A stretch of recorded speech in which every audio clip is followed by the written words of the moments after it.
Greetings and hello from beautiful Miami, Florida. Wow, what a day, what an afternoon. Who would have thought a week ago that we'd be here today for this very special press conference. My name is Ariel Helwani. Hello to everyone who is in attendance here at the Kaseya Center.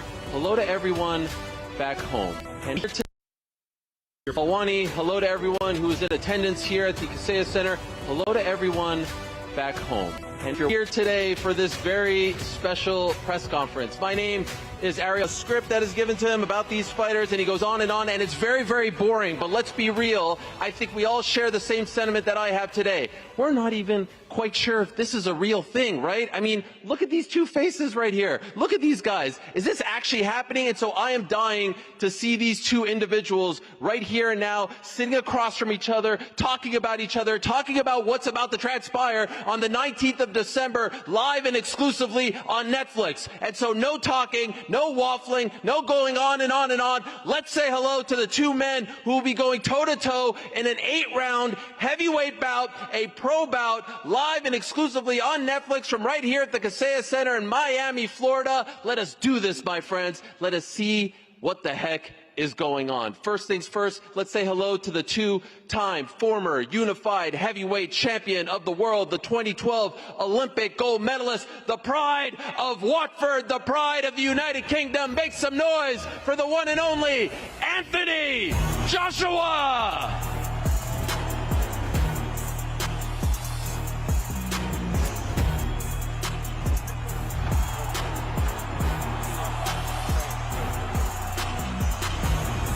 He is actually here. One half of the equation is here in the flesh. We'll say hello to the man he'll be facing on the 19th of December. You know him by now. Again, I don't have to go over the resume. He was supposed to fight last weekend against a 135-pounder. He's now fighting a heavyweight king. He's the pride of not only Puerto Rico, but Cleveland, Ohio as well. He's El Gallo. He's the one and only, the problem child, Jake Paul.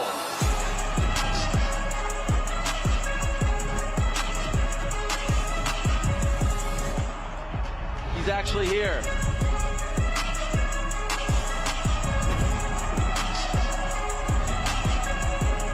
This is really happening. That's Jake Paul. That's Anthony Joshua. It's really happening, and this is the first time that I see them and the first time that they see each other, and we'll get the face-off in a matter of moments, but we need to get into things, my friends. And again, December 19th, live and exclusively on Netflix, it is in fact going down. Jake, I'm going to start with you, and I want to ask this question, and I hope you know it comes from the most sincere and respectful place possible. Are you all right, my man? Have you lost your mind? This is Anthony Joshua that you just called out. You're fighting Anthony Joshua in less than a month. Why are you doing this? I like to challenge myself. I like to take on the biggest, the best. I said anyone, anytime, any place. I truly mean that. And I'm here to go out there and shock the world. I know what I'm capable of. I see him and what he's capable of. And we're going to go to war, and we'll see the best man that will win. But people say, oh, he's out of his mind, all of these things. I've gotten to where I'm at today because of delusional optimism. And so it's delusion until it's not, because look at where we're sitting today. No one ever thought that this would be possible, that we would be here when I first started boxing, and no one thinks I'm going to win. So join the list and be ready to be shocked. And so can you explain to us, when the Tank Davis fight fell through, what was the process in terms of picking who you'd fight next, saving this opportunity on Netflix, and then eventually picking, without a doubt, the most accomplished and toughest opponent that you have faced just yet? Yeah, well, Joshua was always in the plans after Gervonta, and we just started talking to a bunch of different camps. Tommy Fury was scared, per usual, wanted more time. Ryan Garcia was scared. Terrence Crawford said yes, but wanted to do it later next year. I was like, let's get a fight in right now. Anthony Joshua said yes. He was ready in December. Let's run it. AJ, my man. Femi, it's good to see you. Femi. It's great to see you. How did this come across your radar? And could I ask, what was your initial reaction when you found out that there was a possibility of fighting Jake Paul this year on Netflix? Thank you for having me. Well, you got to give credit to Jake and his team. They reached out to me, to be fair. And it was a great opportunity for me. So it's an opportunity for me to fight. I wanted to take 12 years out, 12 months out of the game, and I'd done that. And then it was time to get back to work, so I was planning on fighting anyway. And actually, I would have been fighting this weekend if I had it my way. And this opportunity presented itself, and I said, yeah, why not? It's great. I think it's massive. It's colossal. It's making big news. We're bringing marketability together with ability. Those two worlds collide. You got Jake Paul versus Anthony Joshua, and we're here in Miami. We're bringing Europe, Africa, Asia, Nigeria, the whole world together to watch this show on Netflix. It's going to be phenomenal, and that's how we ended up here, basically. Two guys that just want to put on a good show. When the early reports were coming out about this fight being in the works, your longtime promoter Eddie Hearn was saying, like, we don't think that he is crazy enough. Jake is crazy enough to take this fight. Was that your initial reaction as well? Like, yeah, this is all nice. It's nice to talk, but ultimately he is not crazy enough to fight me. I don't think Jake's crazy. I think Jake's a logical person. He knows what he can do. He knows something within himself, and he's got good people around him that know something about Jake that maybe a lot of us sitting here don't know. For example, I know a lot about myself that many guys don't know. All he needs is belief in himself. All I need is belief in myself. And that's why you got us two sitting up here and no one else. If we listened to everyone else, maybe we wouldn't be here today. But it's not about being crazy. He knows what he can do, and that's all that matters. Good luck to him. Jake, the last time we saw this man compete, it was at Wembley Stadium fighting Daniel Dubois for the heavyweight championship. He's not someone who's past his prime. He's not someone who's over the hill. And yes, that fight didn't go his way, but he's still very much in the game. He's one of the best heavyweights in the world. What is it about his game, though, that makes you confident that you can shock the world and beat him? Yeah, look, he's one of the best heavyweights ever. But I believe that fighting a smaller man is oftentimes harder as a heavyweight because of the speed difference and because of the foot speed, because of the angles, because of the head being off of the center. And so all of that power is great, and he's knocked people out. I just have to avoid that one shot for 8 rounds, and I believe that I can do that. So when I'm bouncing around the ring, jabbing, weaving, and doing all of these things, I know I can pick them apart and score points and make this a very, very big contest. People say, oh, I respect Jake Paul for getting in there. No, respect me because I'm about to win. Anthony, let's address the naysayers if we can. And a lot of them seem to come from your home country for whatever reason. When this fight was being worked on, Anthony's ruining his legacy. He shouldn't be in there with Jake Paul. He should be fighting the top dogs. If it goes past 2 rounds, you know, it's a stain on his resume. It's a stain on his legacy. What do you say to the people who say you shouldn't even take this fight, let alone even what happens if it goes past the 2nd round like the Ngannou fight did, that this is now a stain on your legacy? You know, I learned I just address people that are for me. I don't address people that are against me. Basics. You know, people say, what do you feel about negative comments? I say, why am I worried about negative comments for? Why am I worried about people that don't believe in what I'm doing? I just focus on people that believe in me, that are supporting me, and that's it if I'm honest. So I ain't got nothing to say to those people because they don't even come into my psyche. That's fair. I saw when Jake was sitting down, like you were locked in on him.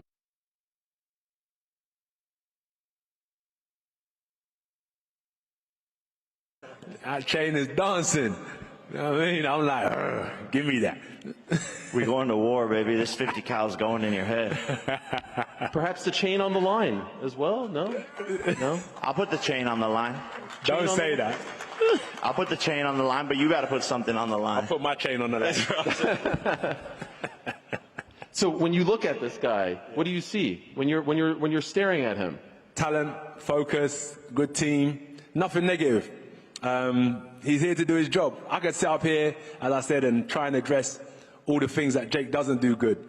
But I'm fighting the Jake that's going to do everything good on December 19th. So let me focus on that. He's a good person, does his thing, great team around him, puts in the work, and that's why he's sitting here now. Anyone out there in the world that works harder than the next person deserves to be a front runner, and he's a front runner in the boxing game right now. Respect. Jake, can I ask, it feels to me from afar, you're in a bit of a lose-lose here, because it seems like a lot of people want to see you get obliterated, right? A lot of people want to see you get your comeuppance. And if you do pull off the upset, or if this fight goes the distance, again, the whispers will start to come. People will discredit you. People will say, this, that, and the other about the fight. How do you balance that, and how do you deal with that? Man, I've already won at every single thing in life. I'm playing on house money. I've accomplished all my dreams, said everything I was going to do, from becoming, the first influencer to become an actor on Disney, to becoming the biggest YouTuber in the world, to rising to the top of boxing and having the largest viewed fight in the history of the sport.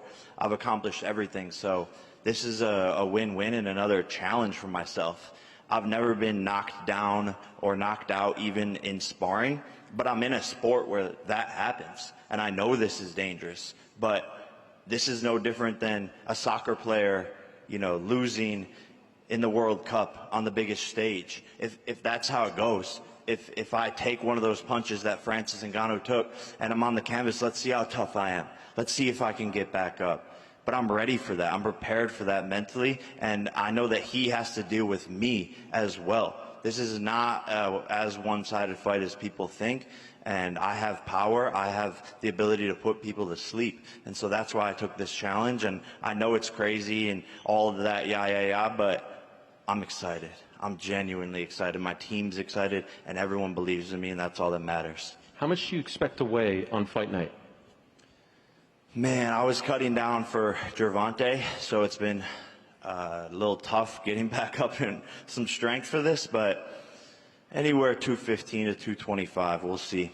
Okay, and I want to clear something up with you, AJ. I saw in the press release that it said that on weigh-in day, you can't weigh above 245, but post-weigh-ins, you can weigh whatever you want. There's no rehydration clause or anything like that. Is that accurate? Whatever it says, yeah, I think that's the case. But my focus, 111 kilograms is what I got to weigh in at, right? I do kilograms, not pounds. I don't know. You stumped me on that one. What is 111? Should I look it up? 245. Okay, 245, yes. Yeah, so 111 kilograms. So that's it. That's what I'm focusing on. Anything else is a bonus after that. But 111 kilograms is my main focus. And I know your fans have been dying to see you back in action. It's been a while. It has been a while. It's been well over a year now, right? September of 24 was your last fight. Yeah. I understand you had a couple of surgeries? No, one. One, okay. On the elbow. On the elbow. Yeah. When did you get 100% cleared? When were you ready to go? How long ago? When did it get cleared? 8 months ago. Okay, so what took so long after getting cleared to get a fight? So what I done after my last fight, it's been a whirlwind, this boxing.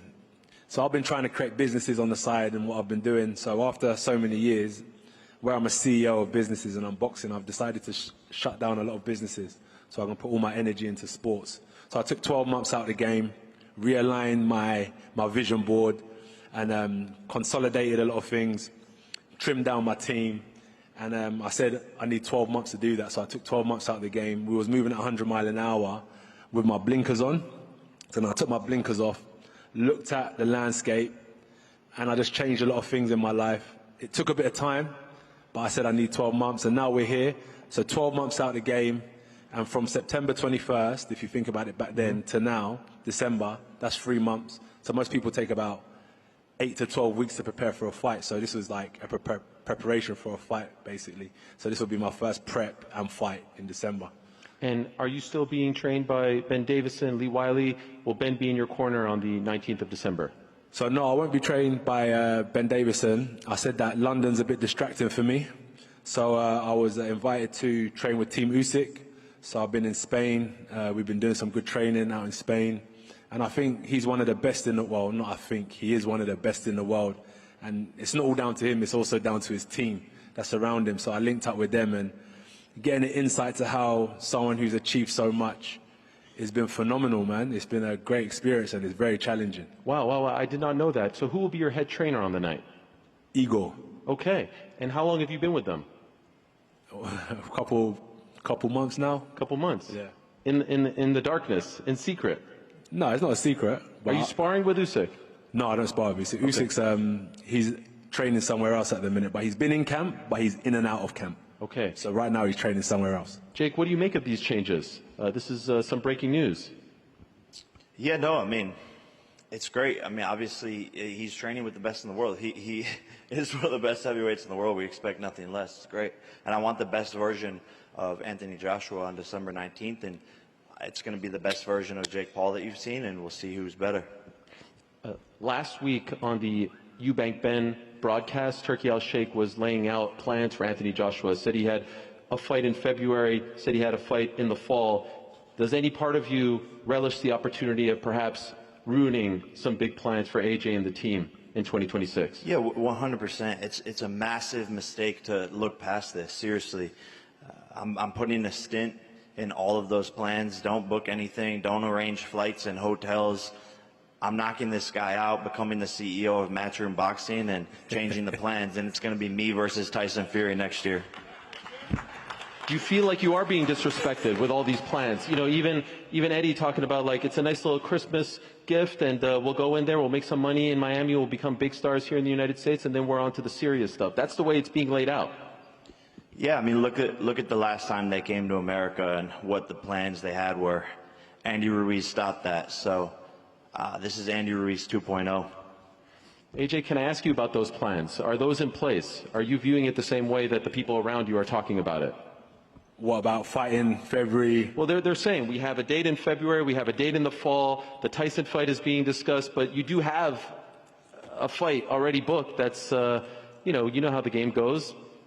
Yeah, if I'm going to be honest, I'm going to break his face, I'm going to break his body up, I'm going to stomp all over him. That's my mentality, right? That's a fighter's mentality, and I know what's in my heart, I know what's in my mind, and I'm here to compete. I'm here to prove myself that I'm the better fighter, so I'm looking forward to it, and I'll do that until I finish fighting, no matter who it is.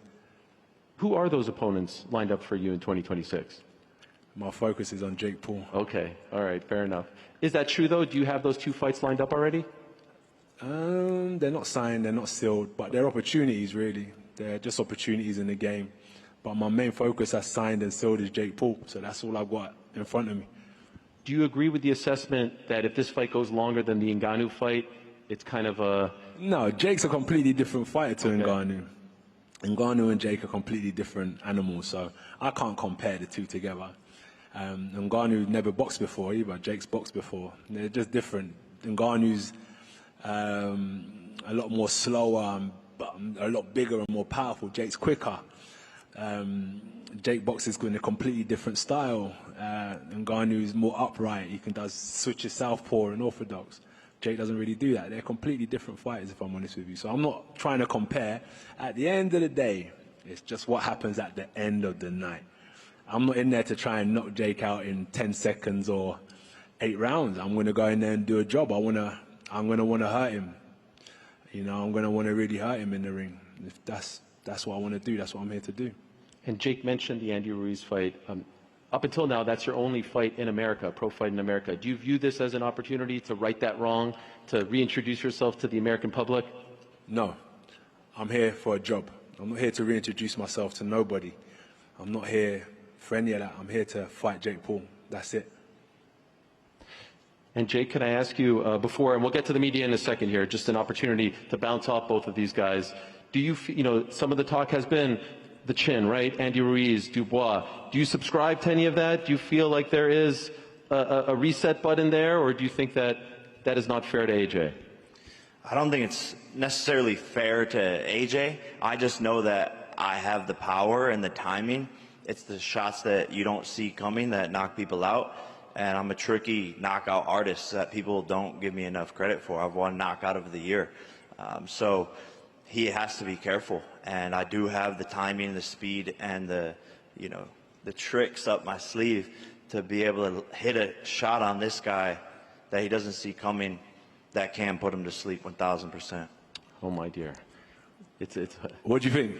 What do I think? Yeah. You're asking my opinion? Of course. No one cares about my opinion. We care. You're on the podcast talking about your opinion all day. That is true. Please check it out. It's called the Ariel Helwani Show on Uncrowned. I can't believe that we are standing here, honestly. Yeah. I give him all the credit in the world. Oh, you don't give me no credit? Well, no. I'm going all the credit in the world. And I've been one of your biggest supporters and backers. I think you are disrespected and mistreated in the UK. Why do you always focus on the negative? They're always, because they focus on the negative, and I think that focus on the negative people, trust for me. taking this and not subscribing to the notion that There's people out there that give me credit. Okay. We focus on those people. You are one of the greatest heavyweights of all time. You're one of the faces of boxing, not just UK boxing. You have sold out multiple stadiums. Your win over Vladimir Klitschko is one of the all-time great moments. You're an Olympic gold medalist. The fact that you are taking this challenge and not saying that you are above the challenge. No, I'm not above the challenge. I've got to work hard. Says a lot about you. Yeah, that's what I've got to work hard. I've got to keep my head down. I've got 4 weeks. I've got to put the work in. I'm not here to announce myself to the public. I've got to come in under the radar, do the promotional agreements that I've signed up to do. Nothing more, nothing less, and get the job done. That's what we're here to do. I do get worried, if I'm being honest, when I hear all this talk about February and fall. But that's what a good promotional company should do. That's why I want to know if it was in your psyche as well. No, it's not. A good promoter, a good manager should always have plans for the future. But from where I sit in my chair, on the general's table, I've got a job at hand, and that's where my mind is. By the way, who's the opponent that you were supposed to fight this weekend? He's in Jake Paul's camp. Who's that? What? Yeah. He's in Jake Paul's camp. What's his name? Cassius. Okay. Right. And where was that supposed to be? In Already Rio? whooped that ass. Sorry, Cassius. Oh, damn. Where was that supposed to be? He got a broken knee right now. Where was that supposed to be? That was going to be in Saudi Arabia. Okay. Yeah, so we had a good plan lined up to fight in Saudi Arabia. Get on there, big, like, not even announce it, but like just turn up, ring walk. What's he doing? No announcement. Wow. And build that momentum again. By the way, this is 8 rounds. But I still asked them, I said, can I still fight November 22nd and fight December 19th? They said, stay focused, champ. Fair. 8 rounds. How do you feel about that? Whatever, it could be 8, 12, I'm ready. I've been sparring, doing my rounds, punch stats are looking good, counter punching's looking good, the defense is looking good, mentality's good. Just got to do it. Well, I just got to do what I'm doing in the gym in the night. All right, let me give the media an opportunity. Sorry, I'm hogging everything. I do want to let you know some breaking news this morning. The great Anderson Silva has been added to this card. He's going up against Tyron Woodley. Yeah. Is it? That's good. Did you not know about this? Not that Anderson Silva's been added to the card. Yeah, Anderson Silva against Tyron Woodley, 195-pound bout, 6 rounds, catch weight. So that is very exciting. Always great to see the Spider, one of the greatest fighters in the history of MMA. I'll tell you about more of the fights in a moment. Tickets on sale, Ticketmaster.com. This is presented by Most Valuable Promotions, and again, exclusively on Netflix. Danny Segura in the house. My man, what's happening? Yes, as Ariel said, Danny Segura from MMA Junkie. My question is for Jake. We saw a clip of your brother kind of questioning you on the decision to take this fight. Is your family concerned at all? I mean, you're going from a 35er to a heavyweight. It's a big deal. Yeah, no, my mom is mostly terrified, but she's scared of every fight. But my dad thinks I'm going to knock him out. Logan thinks I'm going to win. Tyson Fury thinks I'm going to win. Oscar De La Hoya thinks I'm going to win. And then my team. So that's like 7 people. Nate Diaz.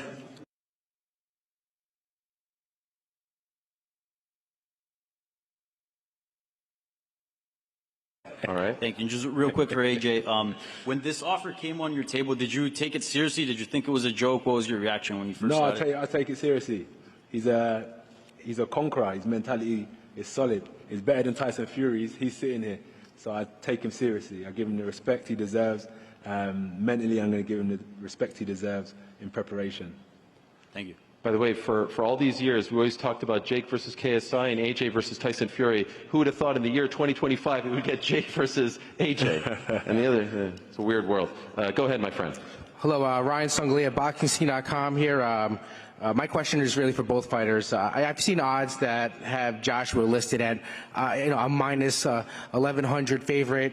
On one hand, few are picking Jake to win, so he can't really lose in the public's eye because of how audacious this fight is. But then on the other hand, if Joshua doesn't blow him out, some people will look at it as an unofficial W for Jake. My question to both men is, who has more pressure on them going into this fight? 100% Anthony. Yeah, 1,000%. This is something that's going to weigh on him, right? Like, because of what you said, I'm going in there, I can fight free. If he starts getting touched up and losing rounds, I think the cookie will crumble.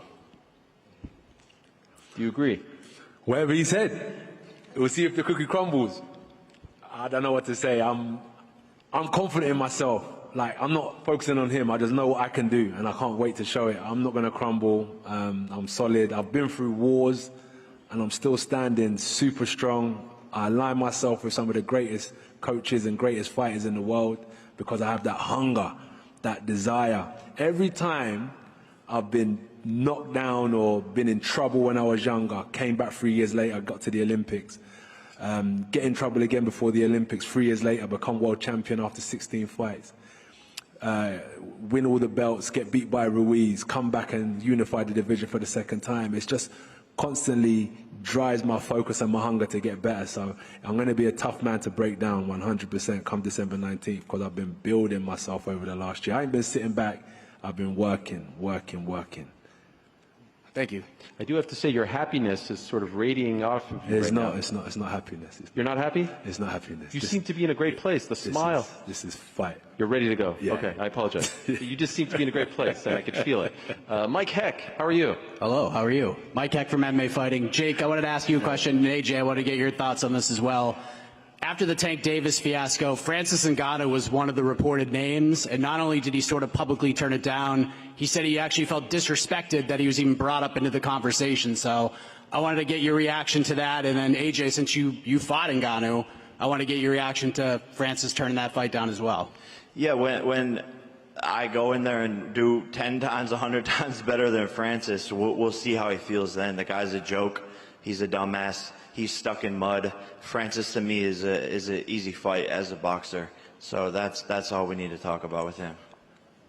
With Ngannou, he should be up here. If he was serious, he wants to fight, rather than talking, be about it. Don't talk about it. If you've got something to say and you need to prove yourself in boxing, the best way to do it is to let your hands go. So, yeah, for me personally, you didn't see much talking from me. We come up here and we do the talking in the ring. All this online stuff, talking, and no disrespect to what you do, Aaron. Well, what's the beef with me? No disrespect to what you do, but get, all that talking on, Sure. on TV channels and stuff about what you shouldn't do and what you should do. Just keep quiet. If you're about it, be about it, and that's why we're here now. Love it. The great Gareth A. Davies is here, everyone. It's a big deal when he shows up, the Warlock. The floor is yours. Thank you, Ariel. Gareth A. Davis from the Telegraph Talksport. I'm out here just for Anthony Joshua. Came all the way. Now, Thank you so much. One Brit. We brought one Brit. One Brit. The I'm only working one. on a bare knuckle event, BKB, tomorrow night. Is that as how well. many? Then How we've got many? more. Yes, where's my Brits in the house? Yeah. Let's go. Let's go. It's fascinating, Anthony, Yeah. to see you up there today. You miss me? We miss you all the time. Okay. The fascinating thing is how animated and how excited you seem to be about this opportunity. So can you verify for all of us watching and writing about you and broadcasting that you're actually taking this guy as seriously as you take any other heavyweight contender right now in the world? So, mimicking what you said, Jake is a serious fighter. Look at it this way. When I come into boxing, I walked in the gym with my cousin. I sat back for a few months and I said, I can do this. 3 years later, I was representing my country at the Olympics. He's been professional now, what, 4 years? 5, I do believe, right? 5 years, yeah? So, after 3 years, I was the underdog. No one believed in me. I came up and fighting the best in the world. You can't underestimate anyone. You can't underestimate anyone. So I got to take him seriously. And after a year out, as I said, I've changed a lot of stuff in my life, realigned my energy, got my focus back to where it needs to be, distanced myself from a lot of distractions I was around, and I'm just fully channeled now, fully locked in. Have the boxing fans you've been speaking to since this was announced been telling you that you need to knock this guy out? Do you know what it is? I've seen it, I've heard it, but as I said to Jake, respectfully, I need to cut him up, and I need to break him up, and I need to hurt him, and that's just what we do. That's it. There's nothing more to it. Doesn't matter what anyone else tells me. What I feel in my heart is I need to do a job. And Jake, just one for you. Great to see you as always. So congratulations on probably the biggest challenge in your fistic career so far. What's fistic? Fistic. Okay, in your boxing career. You're the golden cockerel, as you call yourself, as well as the problem child. Talk about that delusional optimism. Do you really, truly believe that you can go in there and beat this behemoth from British boxing? Yeah, without a shadow of a doubt. 100%. Self-belief is the most powerful thing in the world. And it's been there since my first fight, my second fight. Wasn't supposed to be Nate Robinson, Ben Askren, Tyron Woodley, the UFC champion with hammers in his fists. Not supposed to beat Silva, the list could, Mike Perry, the king of violence. All easy work. I know this is much more challenging, but I know what I'm capable of in the gym, and I know that my team knows what I'm capable of and entrusting in them. And this is going to be fun. I want him to cut me up. I want him to break my face. But guess what? He's going to have to kill me to stop me. And I'm ready to die, seriously ready to die in the ring to win this fight. Seriously ready to die. Seriously ready to die. We're all born to die, baby. Thank you very much, gentlemen. Cheers. Also want to let you know that there's an amazing undisputed bantamweight title fight on this card. The undisputed champion, Shernika Sugarneeks Johnson, representing New Zealand, going up against Amanda Gale, who had a tremendous win back in Montreal on the MVP card in September. That's an amazing fight on this main card as well. We'll go to our next question asker. Oh, where are we going? Here? All right. We'll go here. Hi, Jojo from Better Media here. This question's for Joshua. Oscar De La Hoya, Nate Diaz, and Tyson Fury all said that Jake is going to knock you out. Would you be willing to take the bet with Tyson Fury that's saying that Jake is going to beat you? No, I'm not worried about what Tyson Fury's got to say. That's what I'm saying. It ain't even about the money. I'm betting on myself. Yep. I'm focusing on myself. I'm fully betting on myself. I ain't worried about what anyone's got to say. He did say he's going to put £1 million on it. Would you be willing to take that bet with Tyson Fury? Respectfully, I'm not worried about what Tyson Fury's got to say, or I'm not here for any of that betting and nonsense. I'm here to fight, and that's all it is. Once I get the job done, I'm going to collect my check, cash it, and I'm going to focus on the next one. My bet is on me doing a number on him. That's all there is to it. Yeah. And for Jake, Tyson Fury's willing to put £1 million on you to win. How does it make you feel that his brother Tommy won't even fight you for $10 million? A lot of people in this sport, believe it or not, are actually bitch made. Anthony can attest to that. That's correct. That's why we're up here on this stage, because we're both always down to run it and throw hands. Tommy's, lost. He's a lost puppy. No one watches his fights. I'm the only thing that he's got, so he should be on his knees begging for the fight. We did offer him it, and he said he wanted more time. So we tried. We've been trying. Same with KSI. These guys just don't want to step up to the plate. I'm not afraid of anyone or anything, so I'll go to the bigger challenge, a bigger fight, and do bigger things with Joshua, and that's why we're here today. All right, thank you, guys. You know how I know AJ's switched on? No AirPod. You've ditched the AirPod. Yeah, I did. That's how I know you're focused. Have you seen the open shots? Well, you had those, but you're not even listening to them, so it doesn't count. Yeah, exactly. We're locked Are you listening to anything? No, no. Okay, that's how I know. He's focused. All right, my man. How's it going, Jake, Anthony? Hello. I'm Travis with Weighing In with Travis Hartman. I actually fought Terrence Crawford in the pros, and I went the distance with him in the decision that I lost. So I respect what you guys. Thank you, brother. I appreciate Respect it. to you, bro. Respect. This first question is for you, Jake. Have you heard of a guy named Sam Gerard? No. Have you heard of a guy named Christian Solano? No. Derek Campos? No. John Medina? No. Billy Daniels? No. And the reason I ask that is because in Floyd Mayweather's 14th pro fight, he fought Sam Gerard. Canelo fought Christian Solano. Terrence Crawford fought Derek Campos. Muhammad Ali fought Billy Daniels. In your 14th pro fight, you're fighting Anthony Joshua.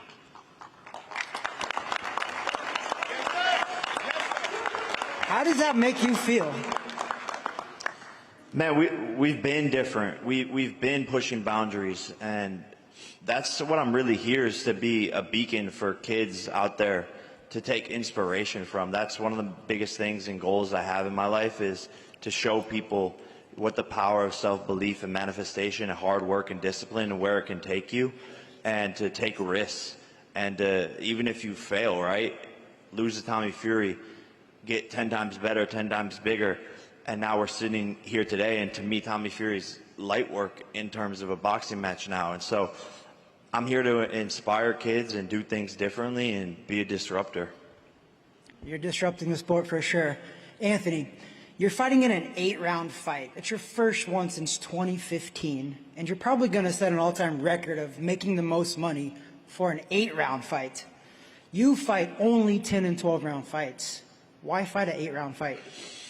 Why not push for a 10-round fight or a 12-round fight with a guy who doesn't have as much experience going that long like you do? So you got to look at what works contractually and what the things are that are going to get this fight over the line. Whether it was 8, whether it was 10, whether it was 12, whether it was 6, I don't really have any complaints as to what was presented to me. My focus was who, when, and where. Everything else after that is going to get taken care of by the good people I have around me. So for me, 8 rounds is here nor there because it's the same.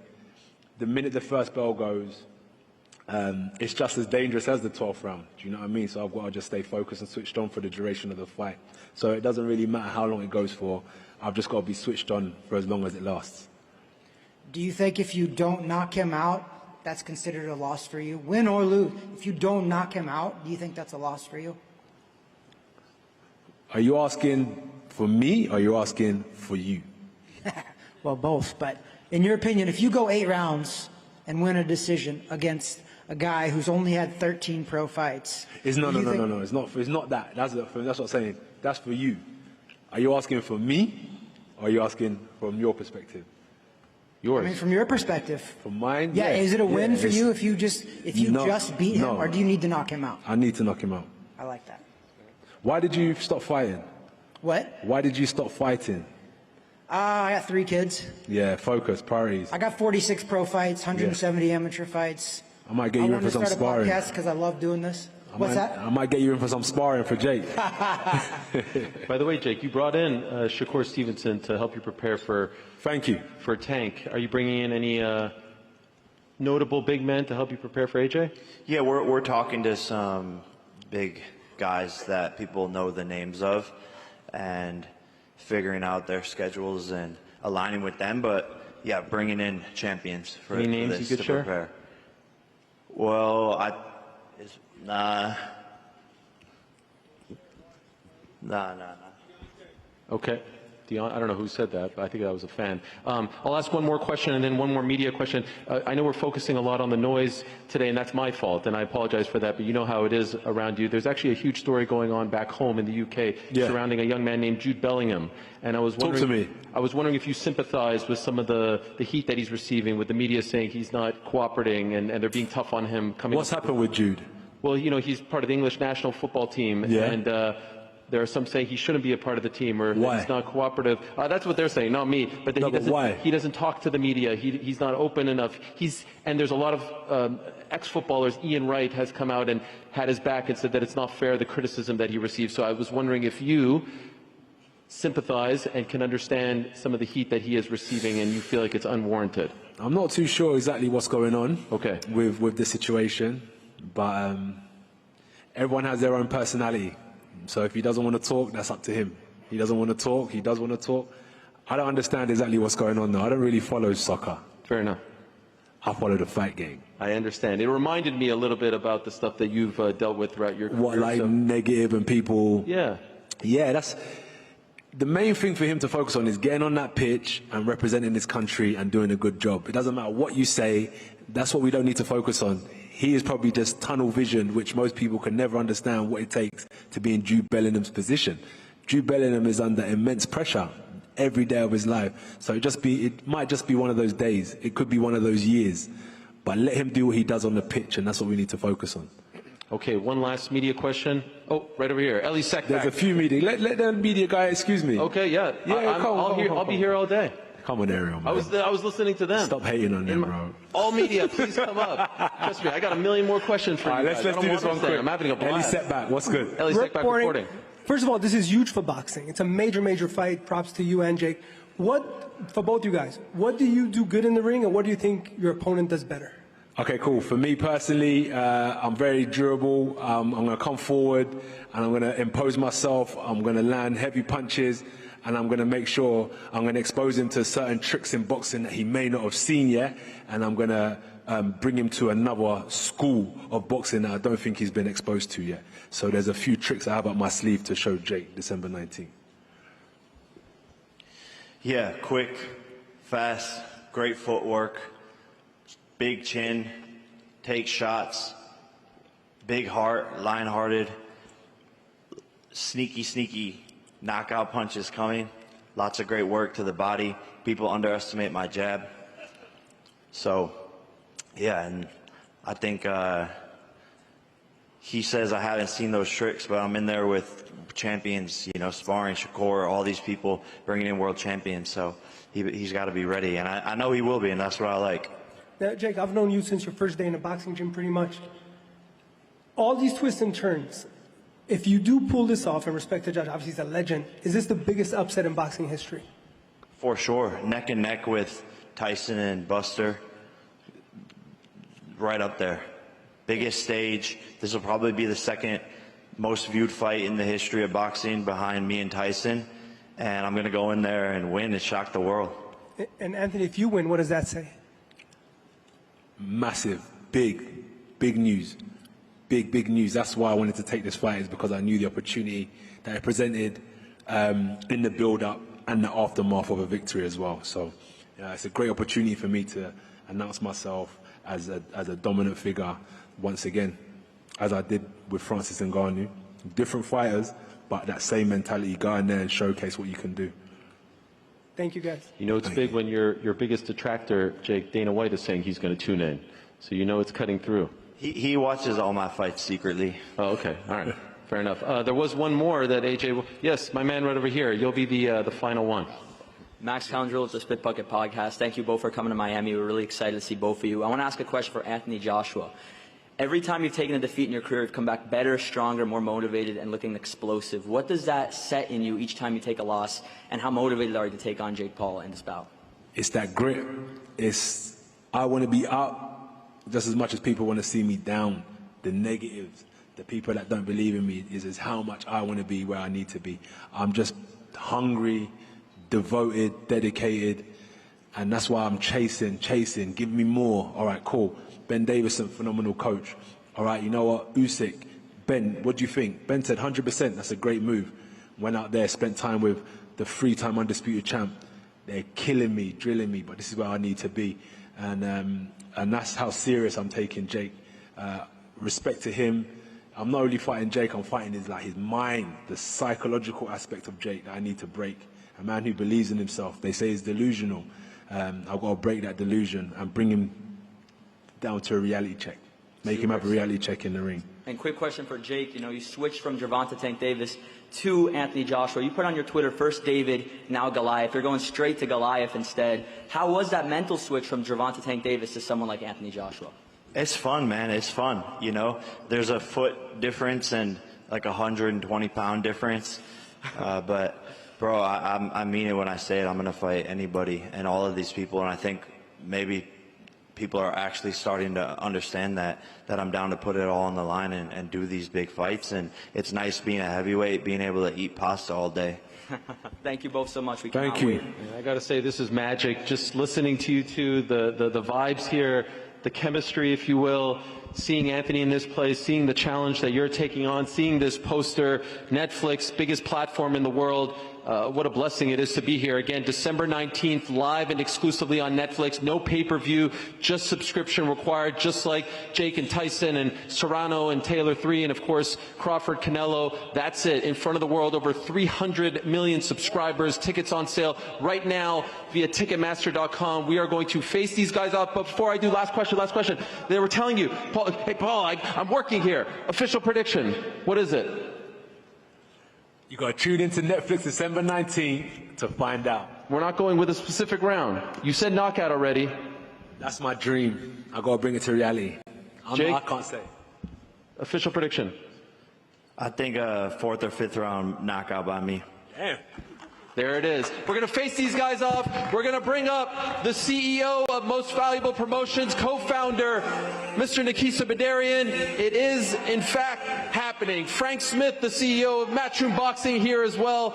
Great to see him in attendance here in Miami. And my friends, it is, in fact, going to happen. The very first face-off is about to go down. Let's bring back Jake Paul and Anthony Joshua right here and now for this inaugural face-off of an 8-round heavyweight battle that is going down December 19th live and exclusively on Netflix.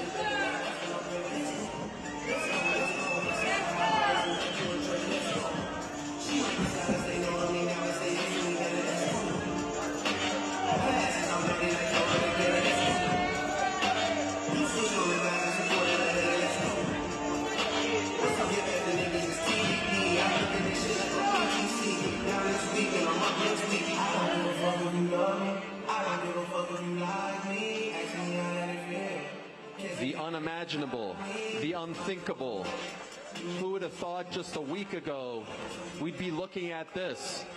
Two-time former unified heavyweight world champion, 2012 Olympic gold medalist, Anthony Joshua, against the man who dares to dream bigger than them all, the one and only Jake Paul.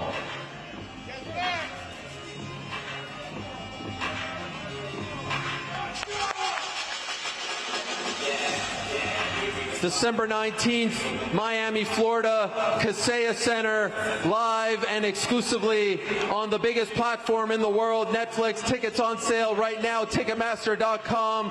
What a sight, what a fight. Thank you so much for watching. We appreciate you all so very much wherever you may be. Have a great day, and we will see you all on Fight Week in less than a month's time. Good night.